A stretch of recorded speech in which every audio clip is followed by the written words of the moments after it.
America prepares. All America alters its pattern of life and work to meet the demand for protection.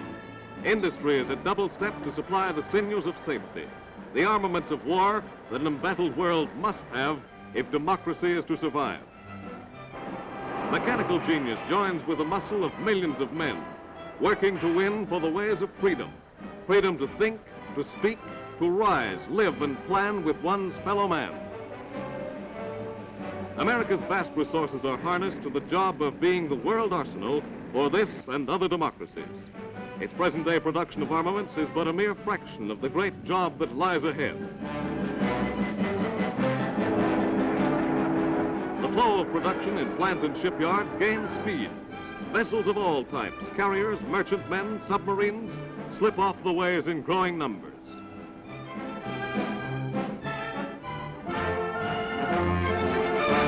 And the beat of feet sounds over the land.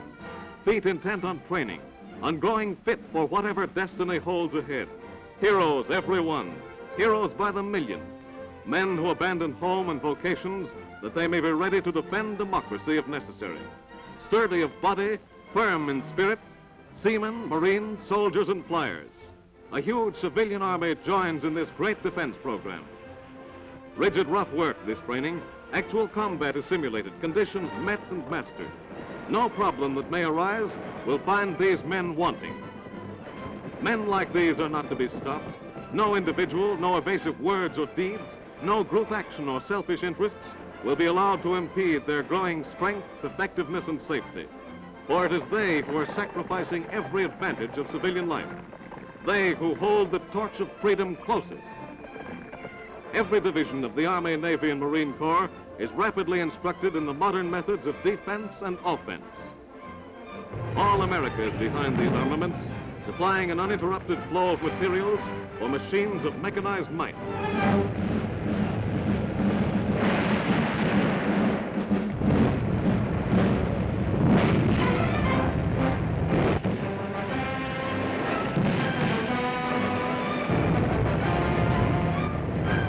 America is making many tanks.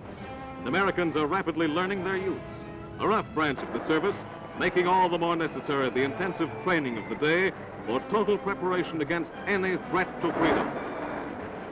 In less than a year, miracles are wrought in the production of tanks, rolling fortresses geared to demolish anything in their paths, conquering all obstacles on every nature of terrain.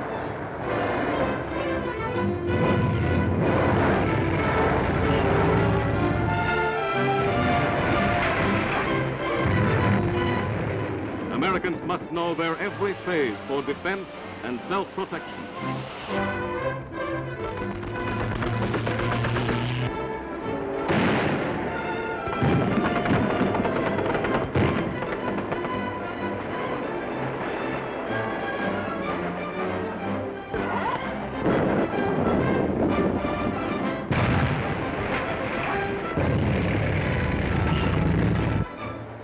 The quick spanning of streams with portable bridges for the advance of lumbering, powerful tank corps, forerunner of the infantry, successor to the cavalry, as wars are conducted today.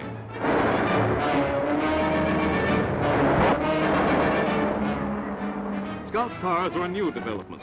More are needed, more will be supplied.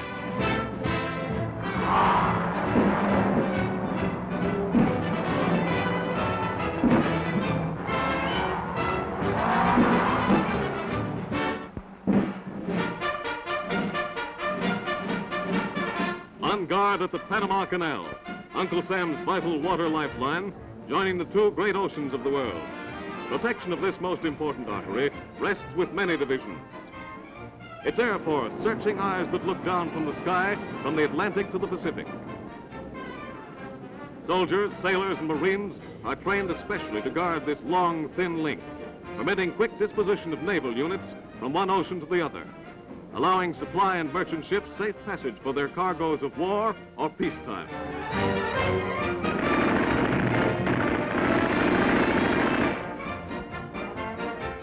Alert is America's coast defense.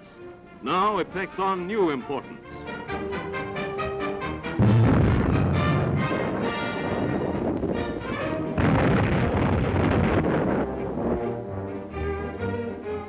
thousands of anti-aircraft guns, and thousands more in production. America's coasts must be invulnerable.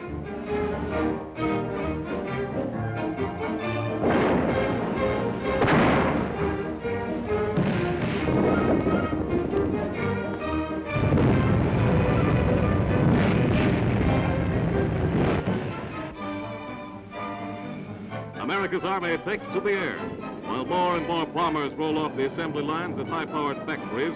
Growing air armadas stand ready, guided by pilots second to none. Men training with bombers, with fighters, with pursuit planes. Intrepid men, learning every formation, learning to keep the air above America free.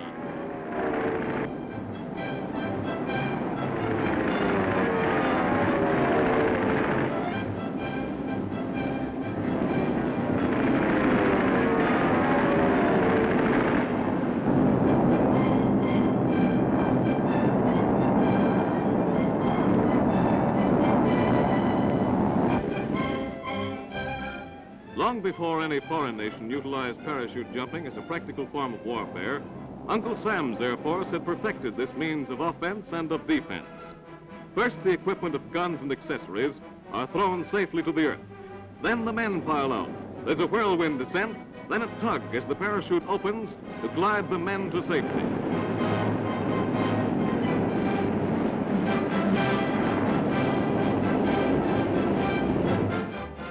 Now the slow-motion camera analyzes the jumps.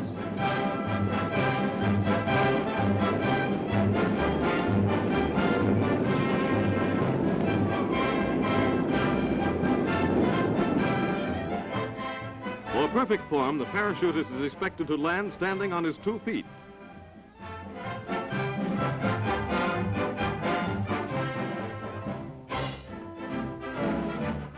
The United States Navy's newest triple threat, its Mosquito Torpedo Squadron, mile-a-minute craft designed for harbor protection, coast patrol, and hit-and-run attacks.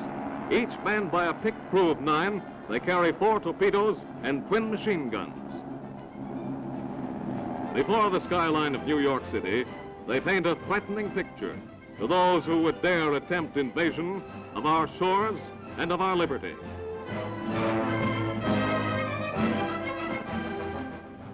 But the fleet is the total hitting might of the United States Navy.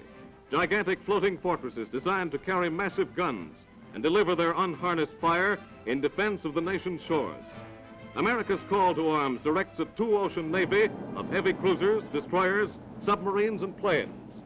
Planes ever growing in effectiveness to find the enemy, bomb him, chase his planes from the air, and observe the fire of their own battleships.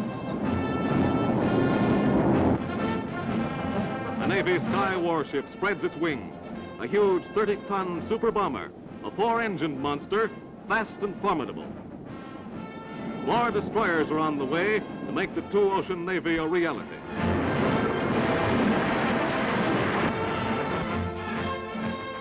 Uncle Sam's Submarine Squadron, $6 million craft that hail a $3 billion program, which delivers a new fighting ship every 12 days. Eyes under the sea, eyes for defense.